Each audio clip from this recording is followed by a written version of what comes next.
లో అక్వామాన్. ఫ్లోరాన్ గురించి 8 facts. Fact number 1. ఫ్లోరాన్ అనేది ఒక హైబ్రిడ్ క్రియేషన్. ఇది మనిషి తయారు చేసిన చేప. ఇది మీకు వైల్డ్ లో దొరకదు. చాలా అమెరికన్ సిగ్లెట్స్ ని బ్రీడ్ చేసి ఈ ఫ్లోరాన్ ని కనిపెట్టారు. Fact number 2. ఫ్లోరాన్ హెడ్ ని న్యూకల్ హంప్ లేదా కాక్ అని అంటారు. అది దాని జెనెటిక్స్, డైట్ అండ్ కేర్ బట్టి గ్రో అవుతుంది. Fact number 3.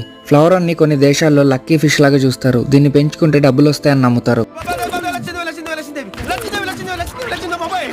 Fact number 4. ఫ్లోరాన్ fish అనేది చాలా అగ్రెసివ్ అండ్ హైలీ టెరిటోరియల్. దాంతో పాటు ఏ చేపని పెట్టినా అది కంటిన్యూస్ గా అటాక్ చేసి ఆ చేపని చంపేస్తుంది. Fact number 5. Interactive personality. Flowerhorn fish అనేది దాని ఓనర్ ని గుర్తుపెట్టుకోగలుగుతుంది. సో ఆ పర్టికులర్ ఓనర్ వచ్చినప్పుడు మాత్రమే ఫ్లోరాన్ ఫిష్ దగ్గరికి వచ్చి రెస్పాండ్ అవుతుంది. Fact number 6. Fast growth. మిగతా చేపలతో కంపేర్ చేసుకుంటే ఫ్లోరాన్ ఫిష్ చాలా ఫాస్ట్ గ్రో అవుతుంది అండ్ ఇది 12 to 16 ఇంచెస్ వరకు గ్రో అవ్వగలుగుతుంది. Fact number 7. ఫ్లోరాన్ ఫిష్ అనేది చాలా హై మెయింటెనెన్స్ చేప. Fact number 8. Flowerhorn fish life span వచ్చేసి 10 to 12 years.